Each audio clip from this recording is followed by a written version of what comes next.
Hello friends. तो कैसे हैं आप सब? आई होप आप सब अच्छे होंगे। स्वागत है आप सभी का आपके अपने चैनल जुनून पढ़ाई का में। हम लोग लूसेंट पॉलिटी के एमसीक्यू देख रहे हैं, चैप्टर वाइज देख रहे हैं, जिसमें हम लोग अभी चैप्टर 14 पे आ गए हैं और जिसका नाम है संघीय संसद। ठीक है, यानी कि आज से हम लोग संसद स्टार्ट कर रहे हैं।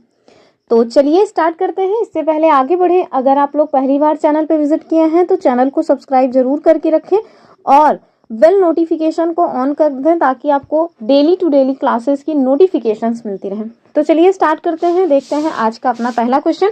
इससे पहले कुछ थोड़ी बहुत बातें जो आपको जाननी चाहिए वो देख लेते हैं। सबसे पहले देखिए, जो संसद है उसके बारे में बताया कहाँ गया है, तो हमारे संविधान का जो भाग 5 है उसमें संसद के बारे में बताया गया है। ठीक है, अगर हम लोग आर्टिकल की बात करें तो जो हमारा आर्टिकल 79 है, आर्टिकल 79 उसमें बताया गया है संसद के बारे में, और ये भी बताया गया है कि संसद के टोटल 3 अंग होते हैं, अर्थात 3 अंगों से मिलकर के संसद का निर्माण या गठन होता है। वो 3 अंग कौन है? एक तो है हमारी लोकसभा जिसे निम्न सदन भी कहा जाता है, दूसरी है हमारी राज्यसभा जिसे उच्च सदन भी कहा जाता है, और तीसरे हैं हमारे माननीय राष्ट्रपति जी। ठीक है, यानी कि 3 अंगों में कौन कौन शामिल है? लोकसभा, राज्यसभा और राष्ट्रपति। तो हमारी संसद जिसका प्रावधान हमारे संविधान के भाग 5 में आर्टिकल 79 में किया गया है, और उसके 3 अंग होते हैं, लोकसभा, राज्यसभा और राष्ट्रपति। ठीक है, तो चलिए आज हम लोग जो पढ़ेंगे वो राज्यसभा के बारे में पढ़ेंगे, क्योंकि राज्यसभा उच्च सदन है और हमारे संविधान का जो आर्टिकल है उसमें भी आप देखेंगे कि जो आर्टिकल 79 है उसमें संसद के बारे में बताया गया है, जबकि जो आर्टिकल 80 है वो राज्यसभा से संबंधित है और आर्टिकल 81 जो है ना वो लोकसभा से संबंधित है। तो हम लोग इसको ट्रिक के माध्यम से याद भी करते हैं। कैसे? तो सरला करके ट्रिक है, जिसमें सा से हो गया संसद आर्टिकल 79, रा से हो गया राज्यसभा आर्टिकल 80 और ला से हो गया लोकसभा आर्टिकल 81। ठीक है, तो ये एक छोटी सी ट्रिक है, आई होप आपको याद रहेगी। चलिए अब हम लोग अपना आज राज्यसभा स्टार्ट कर रहे हैं। तो राज्यसभा से जो भी क्वेश्चंस एग्जाम के पॉइंट ऑफ व्यू से इंपॉर्टेंट है वो हम लोग देखेंगे। फर्स्ट क्वेश्चन हम लोग ले रहे हैं कि राज्यसभा के सदस्यों की जो अधिकतम संख्या है वो कितनी हो सकती है। ठीक है, तो हमारे पास विकल्प क्या है? 200, 250, 300 या 350। ठीक है, तो 4 विकल्प आपके सामने हैं। आपको बताना है कि राज्यसभा के सदस्यों की जो अधिकतम संख्या है वो कितनी हो सकती है।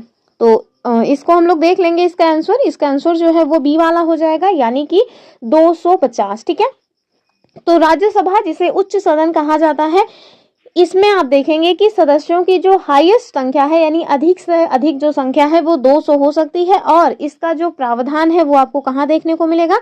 तो वहीं जहां राज्यसभा की संरचना की बात की गई है, यानी कि आर्टिकल 80 में राज्यसभा की संरचना आर्टिकल 80। ठीक है, वहीं पे ये बताया गया है कि अधिकतम जो संख्या है वो कितनी हो सकती है, तो 250। ठीक, चलिए हम लोग अपना अगला क्वेश्चन देखेंगे, और अगला क्वेश्चन क्या है? कह रहे हैं कि राज्यसभा की सदस्यता के लिए न्यूनतम उम्र सीमा क्या है। ठीक है, यानी कि कितनी मिनिमम एज होनी चाहिए अगर आप राज्यसभा की मेंबरशिप लेना चाहते हैं। तो हाईएस्ट जो है उसका कोई प्रावधान नहीं है, लेकिन मिनिमम कितना होना चाहिए इसका प्रावधान हमारे संविधान में किया गया है। चलिए देख लेते हैं। 21 वर्ष, तो 21 वर्ष तो नहीं होगा, 25 वर्ष, 25 वर्ष भी नहीं, 30 वर्ष या फिर 35 वर्ष। ठीक है, तो इसका जो सही उत्तर है वो सी वाला हो जाएगा, यानी कि 30 इयर्स। तो कितने ऐसे लोग हैं जो वीडियो देख रहे हैं और उनकी उम्र इतनी हो गई है कि वो राज्यसभा की मेंबरशिप ले सके? कमेंट जरूर करें। ठीक है, क्योंकि हमने देखा हुआ है जो मतलब वो है ना, यूट्यूब पे पता चलता है, यूट्यूब का जो स्टूडियो है वो बताता है कि कितनी एज ग्रुप के लोग आपकी वीडियोस को देख रहे हैं। तो सबसे ज्यादा जो एज ग्रुप वाले लोग हैं वो 25 से 34 की उम्र के हैं जो हमारी वीडियो को देखते हैं। तो इस वजह से हमने ये क्वेश्चन पूछा है। चलिए हम लोग देखें कि जो हमारा 30 वर्ष है ना, अगर कोई भी व्यक्ति, कोई भी भाई बहन राज्यसभा की मेंबरशिप लेना चाह रहे हैं तो उन्हें कम से कम 30 वर्ष की जो अपनी एज है ना उसको क्रॉस कर लिए होना चाहिए। ठीक है, अगर आप राष्ट्रपति बनना चाह रहे हो तो भैया कम से कम 35 साल की उम्र आपकी होनी चाहिए। अगर आप लोकसभा के मेंबर बनना चाह रहे हैं तब फिर आप 25 वर्ष के होंगे, तब भी काम चल जाएगा आपका। 21 वर्ष, तो गांव में अगर आप प्रधानी का चुनाव लड़ना चाह रहे हैं तो 21 वर्ष भी काफी है। तो कौन कौन है जो गांव में प्रधानी का सॉरी तो कौन कौन है जो गांव में प्रधानी का चुनाव लड़ना चाह रहे हैं? वैसे मैं तो चाहती हूँ कि मैं गांव में प्रधानी का चुनाव लड़ूं, लेकिन मैं लड़की हूँ ना, गांव वाले लड़की के नाम पे ही वोट नहीं देंगे। चलिए फिलहाल के लिए हम लोग अपना अगला क्वेश्चन देखेंगे। और एक पॉइंट और याद रखिएगा कि राज्यसभा की सदस्यता के लिए आपको कम से कम 30 वर्ष की उम्र होनी चाहिए, ये बात तो है ही। अगर आपसे कोई पूछ ले कि जो राज्यसभा के सदस्य हैं ना, इनका चुनाव कौन सी प्रक्रिया से होता है, तो याद रखिएगा कि जो समानुपातिक प्रतिनिधित्व का तीसरा स्वरूप है एकल संक्रमणी मत प्रणाली, उसके द्वारा राज्यसभा के मेंबर्स का चुनाव किया जाता है। ठीक है, ये चुनाव की प्रक्रिया भी आपको याद रखना है। अगला क्वेश्चन देखेंगे हम लोग, क्वेश्चन नंबर नेक्स्ट कह रहे हैं कि राज्यसभा में वर्तमान में कितने मेंबर्स हैं। तो अभी हमने क्या देखा था इसके पहले वाले क्वेश्चन में कि टोटल मेंबर्स हाईएस्ट मेंबर हो कितने सकते हैं, तो टोटल 250 हो सकते थे, यानी कि इससे अधिक नहीं होंगे। अब तीसरा जो क्वेश्चन है वो आपसे पूछ रहा है कि वर्तमान में कितने मेंबर हैं। ठीक है, चलिए विकल्प देखिए, 240, 245, 250 या फिर 233। तो आपको समझ आ रहा है कि 250 तो नहीं होगा। ठीक है, वर्तमान में है कितने, याद रखिएगा कि 245 मेंबर्स हैं।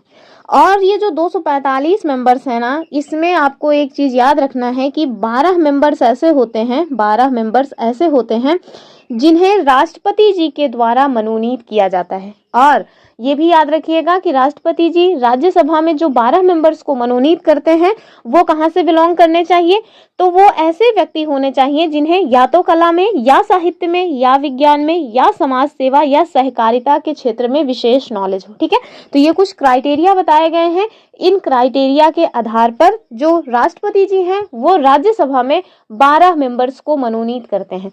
अगर कल को आपसे कोई पूछ ले कि किस आर्टिकल के तहत करते हैं, तो याद रखिएगा कि आर्टिकल 80 का क्लॉज 1 और आर्टिकल 80 का क्लॉज 3। ठीक है, इन आर्टिकल्स के तहत राज्यसभा में 12 मेंबर्स को राष्ट्रपति जी के द्वारा मनोनीत किया जाता है। तो हमने ये देखा कि अभी वर्तमान में जो संख्या है वो कितनी है, तो वो 245 है। ठीक है, जिसमें 12 सदस्य तो राष्ट्रपति जो है वो मनोनीत कर रहे हैं, बचे जो 233 सदस्य हैं वो लोग मतलब कि चुनाव करके आए हैं, यानी कि चुन के आए हैं राज्यों से और केंद्र शासित प्रदेशों से। अभी हम लोग आगे चल करके देखेंगे, एक लिस्ट ही हमने ली हुई है कि किस राज्य से कितनी राज्यसभा सीटें हैं। ठीक है, नेक्स्ट क्वेश्चन है हमारा क्वेश्चन नंबर 4। क्या कह रहे हैं कि राज्यसभा के सदस्यों का कार्यकाल कितने वर्ष का होता है। हमारे पास विकल्प क्या है, 4 वर्ष, 5 वर्ष, 6 वर्ष या फिर 7 वर्ष। तो आई थिंक आपको उत्तर इसका पता ही होगा कि 6 वर्ष हो जाएगा, यानी कि जो राज्यसभा के मेंबर्स होते हैं उनका जो कार्यकाल होता है, उनका जो टाइम पीरियड होता है वो कितना होता है, वो 6 इयर्स का होता है। ठीक है, एक क्वेश्चन आपसे कोई पूछ सकता है कि आप बताओ कि राज्यसभा का कार्यकाल कितना होता है। ठीक है, अगर आपसे कोई पूछे कि राज्यसभा का कार्यकाल कितना होता है, तो आप एक सेकंड के लिए आराम से सोचिए और उन्हें बताइए कि भैया जो राज्यसभा है वो एक अस्थाई सदन है। ठीक है, राज्यसभा एक अस्थाई सदन है, अर्थात इसका कोई कार्यकाल नहीं होता, ये कभी भी भंग नहीं होती। जैसे कि हम लोग देखते हैं कि जो लोकसभा होती है ना, वो हर 5 साल में भंग हो जाती है और उसका फिर से चुनाव होता है। जैसे अभी हाल ही में 18वीं लोकसभा का चुनाव हुआ था, जिसमें प्रधानमंत्री के रूप में हमारे फिर से वही प्रधानमंत्री मोदी जी मतलब फिर से प्रधानमंत्री बने। लेकिन आप देखेंगे कि जो राज्यसभा है वो एक अस्थाई सदन है, वो भंग नहीं होता है। उनके जो मेंबर्स होते हैं ना, उनका कार्यकाल 6 वर्ष का होता है और इसके 1/3 मेंबर हर 2 वर्ष में सेवानिवृत्त होते रहते हैं। ठीक है, ये आप हमेशा याद रखिएगा कि जो राज्यसभा है वो स्थायी सदन है, कभी भंग नहीं होता। उनके जो सदस्य हैं उनका कार्यकाल 6 वर्ष का होता है और राज्यसभा के जो मेंबर्स हैं उसमें 1/3 सदस्य हर 2 वर्ष में सेवानिवृत्त हो जाते हैं। और कहाँ पे ये बताया गया है, तो हमारे संविधान का जो आर्टिकल 83 का क्लॉज 1 है वो बताता है, क्या बताता है कि राज्यसभा के जो मेंबर्स होते हैं उसमें आप देखेंगे कि 1/3 मेंबर्स हर 2 वर्ष में सेवानिवृत्त हो जाते हैं। ठीक है, तो ये पॉइंट्स आप याद रखिएगा। चलिए अगला क्वेश्चन देखेंगे और हमेशा इस बात को तो एकदम माइंड में घुसा लीजिए, क्योंकि कई बार कंफ्यूजन हो जाता है। अगर लिखा रहे कि राज्यसभा का कार्यकाल कितना होता है, तो एक बार ना तुरंत हमारा जो दिमाग है वो 6 वर्ष पे जाता है। लोकसभा का 5 वर्ष, राज्यसभा का 6 वर्ष, जबकि ऐसा नहीं है। लोकसभा का 5 वर्ष होता है, लेकिन राज्यसभा का कोई भी कार्यकाल फिक्स नहीं होता। ठीक है, यानी कि वो एक अस्थायी सदन है, वो भंग होता ही नहीं है। ठीक, तो ये थोड़ा सा माइनर डिफरेंस है, लेकिन आप इसको याद रखें। अगला क्वेश्चन हम लोग देखेंगे, क्वेश्चन नंबर 5। क्या कह रहे हैं कि राज्यसभा का जो पदेन सभापति है वो कौन होते हैं। ठीक है, हमने राष्ट्रपति, उपराष्ट्रपति ये सारे चैप्टर्स ऑलरेडी कवर किए हैं, प्लेलिस्ट में आप जा करके उन्हें देख सकते हैं। कह रहे हैं कि राज्यसभा का पदेन सभापति कौन होते हैं। विकल्प क्या है, राष्ट्रपति, उपराष्ट्रपति, प्रधानमंत्री या लोकसभा के स्पीकर। तो उत्तर क्या हो जाएगा, मेरे ख्याल से आप जानते होंगे कि उपराष्ट्रपति। ठीक है, यानी कि राज्यसभा के जो पदेन सभापति होते हैं वो उपराष्ट्रपति जी होते हैं। ठीक है, और इस बात को आपको याद रखना है। चलिए कुछ और भी पॉइंट्स जान लेते हैं। तो हमने बताया कि राज्यसभा के पदेन सभापति यानी कि जो भी उपराष्ट्रपति बनेंगे उन्हें राज्यसभा का सभापति बनने के लिए कोई स्पेशल क्वालिफिकेशन, कोई स्पेशल जो है मतलब चुनाव वगैरह की जरूरत नहीं पड़ेगी। अगर आप उपराष्ट्रपति हैं तो फिर ये फिक्स है कि आप राज्यसभा के सभापति भी होंगे। ठीक है, ये पॉइंट हमने देख लिया। और आप मुझे कमेंट करके बता सकते हैं, कमेंट करके बताइए कि अभी वर्तमान में राज्यसभा के जो सभापति हैं वो कौन है। अगर आपको पता है कि उपराष्ट्रपति कौन है तो जाहिर सी बात है कि आपको ये भी पता है कि राज्यसभा के सभापति कौन है। ठीक है, चलिए अगला क्वेश्चन हम लोग देखेंगे। क्वेश्चन नंबर नेक्स्ट, ये वाला क्वेश्चन तो मैंने हालांकि करा दिया है, फिर से देख लेते हैं। थोड़ा इसका मतलब कि तरीका चेंज किए हुए हैं। कह रहे हैं कि राज्यसभा में राष्ट्रपति द्वारा कितने सदस्य मनोनीत किए जाते हैं। तो हमने बताया था 12। ठीक है, और हाँ एक पॉइंट और याद रखिएगा कि ये राज्यसभा का जो सभापति है इससे क्वेश्चन बनता है, और वो क्या है, अगर आपसे कोई पूछ ले कि वह कौन सा सदन है जिसके अध्यक्ष उस सदन के मेंबर नहीं होते हैं, तो आप याद रखिएगा कि जो राज्यसभा के सभापति हैं वो राज्यसभा के मेंबर नहीं होते हैं, और राज्यसभा ही ऐसा सदन है जिसके अध्यक्ष या जिसके सभापति उस सदन के मेंबर नहीं है। ठीक है, हमने जब उपराष्ट्रपति और राष्ट्रपति वाला बताया था ना, मतलब लेसन पढ़ाया था, तो हमने उसमें बताया था कि वो लोग किसी भी सदन के मेंबर नहीं होने चाहिए। अर्थात अगर राष्ट्रपति या उपराष्ट्रपति का चुनाव लड़ना है आपको, तो आपको किसी भी सदन की मेंबरशिप नहीं आपके पास होनी चाहिए। ठीक है, तो यह बात आपको याद रखनी है कि उपराष्ट्रपति जी राज्यसभा के पदेन सभापति होते हैं, और ये ऐसे मतलब सभापति हैं जो उस सदन के मेंबर भी नहीं है। ठीक, ये पॉइंट आप याद रखिएगा। चलिए हम लोग अपना अगला क्वेश्चन देखेंगे। क्या कह रहे हैं कि इनमें से कौन है जो राज्यसभा के मेंबर रहते हुए प्रधानमंत्री नहीं बने थे। कल वाली वीडियो में हमने बताया था कि प्रधानमंत्री बनने के लिए आप चाहे राज्यसभा के मेंबर हो चाहे लोकसभा के मेंबर हो, दोनों ही जगह के मेंबर इसमें एलिजिबल होते हैं। ठीक है, तो आपसे पूछ रहे हैं कि आप बताइए ये जो 4 ऑप्शन है आपके पास, इसमें से वो कौन हमारे प्रधानमंत्री रहे हैं जो राज्यसभा के मेंबर नहीं थे। यानी कि जब वो प्रधानमंत्री चुने गए तब वो मतलब कि राज्यसभा के मेंबर ना हो करके कहीं और के मेंबर थे, या फिर कोई मेंबर से थी ही नहीं। ऑप्शंस देखिए, इंदिरा गांधी, तो मैंने कल बताया था ना कि जब फर्स्ट टेन्योर में वो पीएम बनी थी तो उस टाइम पे वो राज्यसभा की मेंबर थी, तो ये तो बिल्कुल नहीं होगा। फिर कह रहे हैं एच.डी. देवगौड़ा, तो ये भैया राज्यसभा के ही मेंबर थे। इनका टाइम आप याद रख सकते हैं कि 1996 से 1997, और ये राज्यसभा के मेंबर थे।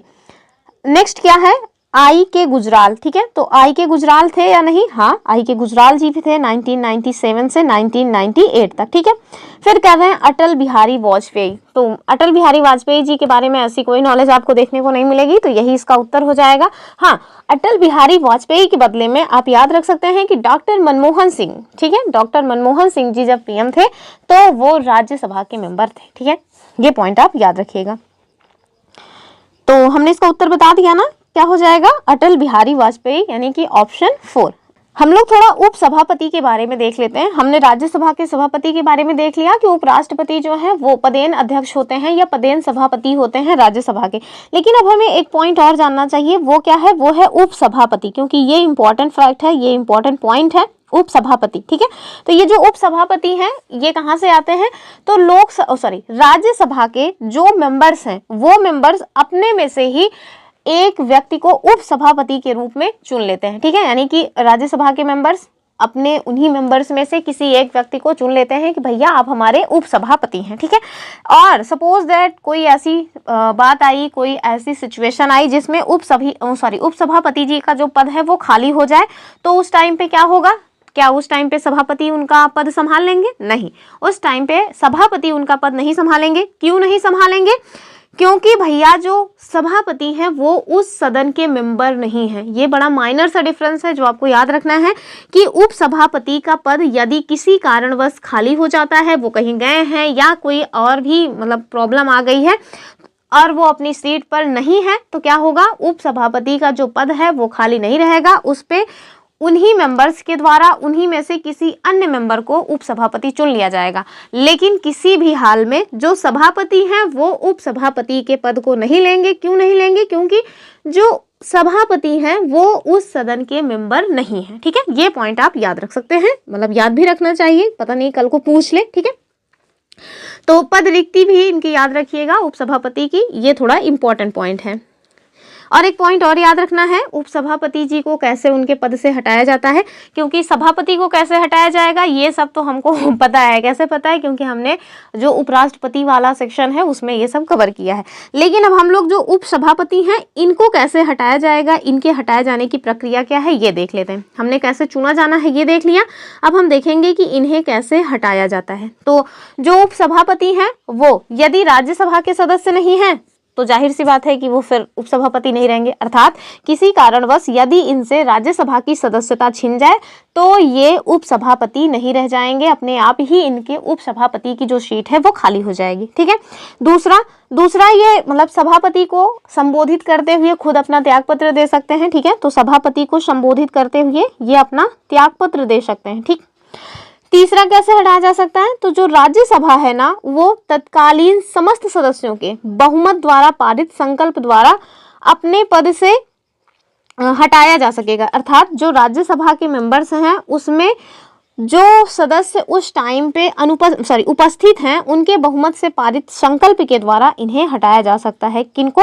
उपसभापति को। ठीक है, लेकिन आपको ये जरूर याद रखना है कि जैसे राष्ट्रपति को हटाए जाने के लिए, उपराष्ट्रपति को हटाए जाने के लिए 14 दिन पहले पूर्व सूचना देनी पड़ती है, वैसे ही अगर आप उपसभापति को भी हटाना चाह रहे हैं तब भी आपको 14 दिन के पहले पूर्व सूचना देना होगा। अर्थात उपसभापति को हटाए जाने का जो संकल्प है वो बिना पूर्व सूचना के नहीं लाया जा सकता, नहीं पारित किया जा सकता। ठीक है, तो ये सारे पॉइंट्स भी आपको याद रखना है।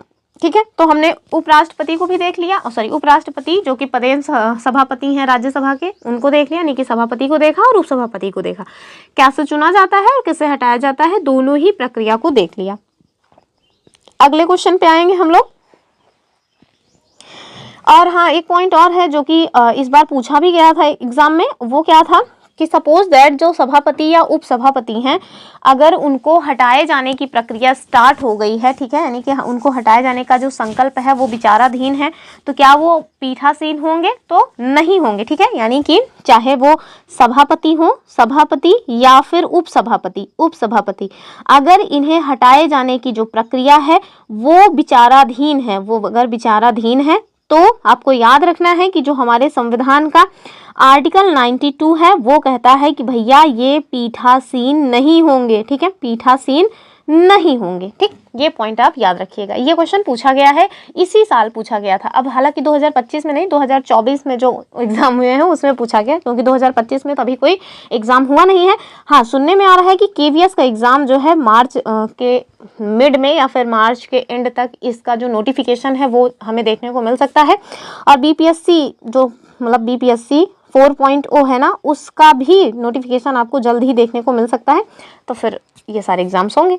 और UPPCS का कैलेंडर तो पहले ही आ गया है, उसका फॉर्म भी फिलअप हो रहा है, उसका रिजल्ट भी कल आ गया है। जो लोग भी निकले हों भैया आपके आस पड़ोस में कहीं से भी, उनको बधाई दे दीजिएगा। चलिए हम लोग अपना अगला क्वेश्चन देखेंगे, और जो हमारा अगला क्वेश्चन है वो क्या है, कह रहे हैं कि जो संसद भवन है ना इसकी डिजाइन किसने तैयार की थी। तो अब ध्यान रखिएगा कि पुराने संसद भवन की बात हो रही है, नए संसद भवन की बात नहीं हो रही है। नए संसद भवन से क्वेश्चन BPSC TRE 1 में पूछा गया था, और वो क्या है, वो पूछा गया था कि उसके जो वास्तुकार थे वो कौन थे। ठीक है, तो जो नया संसद भवन बना है उसके वास्तुकार तो रामविश सुतार जी थे। हमसे पुराने संसद भवन के बारे में क्वेश्चन पूछ रहा है। कह रहे हैं कि ऑप्शंस आप देखो, sir Edwin Lutyens, sir Herbert baker, या सर एडविन लुटियंस और सर हेबर्ट बेकर, या फिर इनमें से कोई नहीं। ठीक है, तो इसका जो संसद भवन है अब बताइए कि किनके द्वारा इसकी डिजाइन तैयार की गई थी। तो जाहिर सी बात है कि सर एडविन लुटियंस और सर हेबर्ट ब्रेकर दोनों लोगों के द्वारा इसकी डिजाइन तैयार की गई थी। ठीक है, ऑप्शन जो सी है वो सही हो जाएगा। और अगर आपसे कोई पूछ ले, शायद मेरे ख्याल से मैंने नहीं रखा है, हाँ, अगर आपसे कोई पूछ ले कि जो हमारा पुराना संसद भवन था जिसको अब संविधान सदन के रूप में जाना जाएगा, यानी कि जो पुराना संसद भवन है अब उसमें कार्य नहीं होंगे, अब उसको एज अ हेरिटेज समझ लीजिए, अब उसका नाम भी चेंज करके संविधान सदन कर दिया गया है, और जो नई संसद भवन बनी है उसमें अब कामकाज स्टार्ट हो गया है ना। तो अगर कोई पूछे कि जो पुरानी संसद भवन है इसकी नींव कब रखी गई थी, नींव कब रखी गई थी, तो भैया याद रखना कि 12 फरवरी, ठीक है, 1921 को इसकी नींव रखी गई थी। ठीक है, ये पॉइंट आप याद रखिएगा। और अभी इसको संविधान सदन के नाम से जाना जाता है, ये भी याद रखिएगा। और जो हमारी नई संसद भवन है उसका वास्तुकार कौन है, तो रामवी सुतार जी हैं, ये भी याद रखिएगा। क्यों? क्योंकि बीपीएससी टीआरई 1 में ये क्वेश्चन पूछा गया था। और हाँ, जैसे हमने कल वाले वीडियो में देखा था, कल जो हम पढ़ रहे थे ना, तो हमने देखा था कि जो मंत्री परिषद होती है वो लोकसभा के प्रति सामूहिक रूप से उत्तरदायी होती है।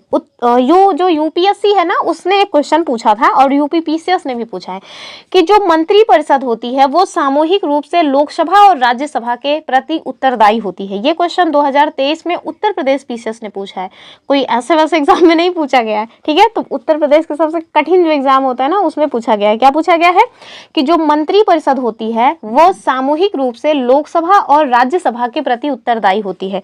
तो बताइए क्या स्टेटमेंट सही है? नहीं, सरासर गलत है। क्यों गलत है? क्योंकि मंत्री परिषद लोकसभा के प्रति सामूहिक रूप से उत्तरदायी होती है लेकिन राज्यसभा के प्रति नहीं होती। ठीक है, तो अगर कोई भी पूछे कि जो मंत्री परिषद है या मंत्री हैं वो सामूहिक रूप से या एकल रूप से राज्यसभा के प्रति उत्तरदायी होते हैं, तो नहीं, बिल्कुल नहीं, क्रॉस लगाइए। केवल और केवल लोकसभा के प्रति सामूहिक रूप से उत्तरदायी होते हैं मंत्री परिषद। ठीक, ये पॉइंट आप याद रखिएगा। अगला क्वेश्चन हम लोग देखेंगे, और ये बड़ा इंपॉर्टेंट क्वेश्चन है। कह रहे हैं कि राज्यसभा के पास अखिल भारतीय सेवाओं का सृजन करने का अधिकार किस अनुच्छेद के तहत है, और ये इनका अनन्य अधिकार है। ठीक है, वैसे तो आपको देखने से लगेगा ऊपर से कि राज्यसभा के पास कोई भी शक्तियां नहीं है भी नहीं वैसे, लेकिन ये एक ऐसी शक्ति है जो इनकी अनन्य अधिकारिता में आती है, यानी कि यही अकेले ये काम कर सकते हैं। तो वो क्या है? हमारे पास विकल्प देखिए, आर्टिकल 249, आर्टिकल 312, आर्टिकल 368 या फिर आर्टिकल 370। तो मेरे ख्याल से आपको पता होगा या नहीं होगा, अगर नहीं है तो अभी जान लीजिए, अगर सब कुछ पता ही होता तो क्लास ही क्यों कर रहे होते। तो चलिए क्या करें कि राज्यसभा के पास ना अखिल भारतीय सेवाओं को सृजन करने का अधिकार है, और ये अनन्य अधिकारिता है उनकी। तो कौन से आर्टिकल के तहत? तो आर्टिकल 312, ठीक है, यानी कि 312 अनुच्छेद 312 के तहत राज्यसभा के पास अखिल भारतीय सेवाओं के सृजन करने का अधिकार है। ठीक, और इसको आपको याद रखना है। जो हमारा आर्टिकल 368 है ये किससे संबंधित है? तो मैंने कई बार अपने वीडियोस में बताया हुआ है कि जो संविधान में संशोधन होता है ना, संविधान का संशोधन, वो आर्टिकल 368 के तहत होता है। और ये कौन से भाग में आता है? तो संविधान के भाग 20 में आता है। ठीक, भाग 20 में। तो संविधान संशोधन संविधान के भाग 20 में आर्टिकल 368 के तहत किया जाता है। और ये जो हमारा आर्टिकल 249 है इसको भी याद रखिएगा। तो आर्टिकल जो 249 है वो क्या कहता है? तो वो कहता है कि यदि राज्यसभा उपस्थित तथा मत देने वाले जो सदस्य हैं उनके 2/3 बहुमत से प्रस्ताव पारित करे और यह घोषित करे कि राज्य सूची में उल्लिखित कोई विषय राष्ट्रीय महत्व का है, तो संसद उस विषय पर अस्थायी कानून बना सकती है। ठीक है, ध्यान रखना है कि अस्थायी कानून बनाएगी, वो भी तब जब मतलब कि राज्यसभा के द्वारा 2/3 बहुमत से पारित करके घोषणा की जाए कि यह एक ऐसा विषय है जो कि राज्य सूची में है, लेकिन ये मतलब कि क्या है, इंपॉर्टेंट है। किसके लिए इंपॉर्टेंट है? तो राष्ट्रीय महत्व के लिए है, यानी कि राष्ट्रीय महत्व का विषय है, तो फिर उस पे संसद के द्वारा कानून बनाया जा सकता है, लेकिन वो कानून अस्थायी होगा, यानी कि स्थायी तौर पे नहीं होगा। किंतु जो राज्यसभा है अगर वो चाहे तो हर 1 वर्ष में इसे आगे के लिए बढ़ा सकती है। ठीक है, तो ये पॉइंट भी आपको याद रखना है। तो सारे जो आर्टिकल्स थे वो हमने देख लिया। आर्टिकल 370 मेरे ख्याल से आपको पता ही होगा। अगला क्वेश्चन हम देखेंगे, कह रहे हैं कि संसद भवन की नींव कब रखी गई थी? तो हालांकि मैंने अभी ये क्वेश्चन देख लिया कि 12 फरवरी 1921 को। ठीक है, ये वाला ऑप्शन ए। नेक्स्ट क्वेश्चन की तरफ मूव ऑन करेंगे। अब नेक्स्ट क्वेश्चन की तरफ नहीं, अब हम लोग देख लेते हैं कि राज्यसभा की जो सीटें हैं वो कौन से राज्य के पास कितनी हैं। ये क्वेश्चन ना उत्तर प्रदेश पीसीएस 2023 में पूछा गया है। चलिए देख लेते हैं। सबसे पहले तो भैया हम उत्तर प्रदेश के हैं तो अपने उत्तर प्रदेश को ही देखेंगे, और सबसे ज्यादा सीट भी है हमारे उत्तर प्रदेश की ही। तो देख लीजिए उत्तर प्रदेश की राज्यसभा सीटें कितनी हैं, यानी कि उत्तर प्रदेश से राज्यसभा में कितने मेंबर्स जाते हैं, तो 31 मेंबर्स। ठीक है, तो लोकसभा और राज्यसभा दोनों की ही सीटें सबसे ज्यादा उत्तर प्रदेश से ही हैं। ठीक है, तो उत्तर प्रदेश में कितनी है, 31 है। महाराष्ट्र की देख लीजिए 19 है, और वही क्रम में है सब लिखा हुआ। ठीक है, यानी कि सबसे ऊपर सबसे ज्यादा जिनके पास है वो, फिर उसके बाद नीचे कम कम आते चले गए। ठीक, तो उत्तर प्रदेश में 31 है, महाराष्ट्र में 19, तमिलनाडु की है 18, बिहार की है 16, पश्चिम बंगाल की भी 16 है, कर्नाटक में 12 सीट्स हैं, आंध्र प्रदेश की 11 सीट्स हैं, मध्य प्रदेश की 11 सीट्स हैं, गुजरात की भी 11 हैं, जबकि उड़ीसा की 10 सीट है, राजस्थान में भी 10 सीट है, केरल की 9 है, पंजाब और असम की 7 है। ध्यान से थोड़ा देख लीजिए, ये भी बन सकता है ना कि जैसे यहाँ पे देखिए 3 ऐसे हैं जिनकी 11-11 सीट्स हैं, तो ऐसे भी क्वेश्चन बन सकता है कि आप बताइए कौन सा ऑड है, यानी कि 3 लोगों आंध्र प्रदेश, मध्य प्रदेश और गुजरात की राज्यसभा सीटें 11 हैं, और चौथा ऑप्शन में राजस्थान डाल के दे दें। ठीक है, और हाँ, जब 2023 में क्वेश्चन पूछा गया था तो उसमें राजस्थान वाला पूछा गया था। ठीक है, और तो हमने देख लिया असम की 7 है, इधर देख लेते हैं तेलंगाना की भी 7 है, तो इन तीनों का भी बन रहा है ना। ठीक है, यानी कि आंध्रा, मध्य प्रदेश और गुजरात का भी त्रिकोण बन रहा है, और इधर पंजाब, असम और तेलंगाना का भी त्रिकोण बन रहा है, यानी कि इन तीनों की 7-7 सीटें हैं। फिर आगे देखिए झारखंड की कितनी है, झारखंड की 6 सीट्स है राज्यसभा में, छत्तीसगढ़ की 5 है, हरियाणा की 5 है, हिमाचल प्रदेश की 3 है, उत्तराखंड की 3 है। और इधर देखिए एक वालों की शुरुआत हो रही है, तो नागालैंड की 1 सीट, मिजोरम की 1 सीट, यानी कि जो नॉर्थ ईस्टर्न रीजन है उनमें आप देखेंगे कि 1-1 सीट्स हैं। मेघालय की भी 1 है, मणिपुर की 1, त्रिपुरा में भी 1 सीट, सिक्किम में भी 1 सीट है, अरुणाचल प्रदेश में भी 1 सीट है, और भैया गोवा ये नॉर्थ ईस्ट का हिस्सा नहीं है, लेकिन इसकी भी केवल 1 ही सीट है। ठीक है, तो ये पॉइंट्स पे आप देख लीजिए, इसको आपको याद करना पड़ेगा, इसका कोई ऑप्शन नहीं है। देखिए संघीय क्षेत्रों में, यानी कि जो हमारी यूनियन टेरिटरीज हैं उसमें देख लीजिए कौन से यूनियन टेरिटरी है जिसकी राज्यसभा की कितनी सीटें हैं। सबसे पहले जम्मू कश्मीर की 4 है, दिल्ली की 3 है, और पुदुचेरी की 1 है। ठीक, तो ये पॉइंट्स आप देख लीजिए। अगले क्वेश्चन की तरफ मूव ऑन करेंगे। कह रहे हैं कि राज्यसभा के प्रथम उपसभापति कौन थे, यानी कि जो राज्यसभा है जब उसका गठन हुआ तो उसके पहले उपसभापति कौन बनाए गए। हमारे पास ऑप्शंस क्या हैं, एस वी कृष्णमूर्ति राव, दूसरा है सर्वपल्ली राधाकृष्णन, जी एस पाठक, या फिर वी गिरी जी। तो ऑप्शन के हिसाब से आप देखेंगे कि ऑप्शन ए जो है वो सही हो जाएगा, यानी कि राज्यसभा के प्रथम उपसभापति के रूप में एस वी कृष्णमूर्ति राव जी का चुनाव किया गया था। और अगर आपसे कोई पूछे कि राज्यसभा का पहली बार गठन कब किया गया था, तो राज्यसभा का जो पहली बार गठन किया गया था वो 3 अप्रैल 1952 को किया गया। ठीक है, तो राज्यसभा का पहली बार गठन कब किया गया, 3 अप्रैल 1952 को किया गया। पहले उपसभापति कौन थे, एस वी कृष्णमूर्ति राव थे। और अगर कोई पूछ ले कि पहली बैठक कब हुई थी, तो जो हमारी पहली बैठक है वो 13 मई 1952 को हुई थी। ठीक है, 13 मई 1952 को पहली बैठक हुई थी। ठीक, तो ये सारे पॉइंट्स याद रखिएगा। अगले क्वेश्चन में हम देख लेते हैं। कह रहे हैं कि धन विधेयक के संबंध में आप बताइए कि राज्यसभा को कितना समय मिलता है, अर्थात अगर धन विधेयक को लोकसभा के द्वारा पारित करके राज्यसभा में भेज दिया गया है तो राज्यसभा उसको कितने टाइम पीरियड तक अपने पास रोके रह सकती है। ठीक है, ऑप्शंस देखिए 7 दिन, 10 दिन, 14 दिन या फिर 21 दिन। तो मैंने अपने प्रीवियस वीडियोस से लेकर के अभी तक भर में कई बार ये बताया हुआ है कि धन विधेयक के मामले में जो राज्यसभा है उसके पास कोई खास शक्ति नहीं होती है, वो बहुत ज़्यादा से ज़्यादा 14 दिन तक उस विधेयक को अपने पास रख सकता है।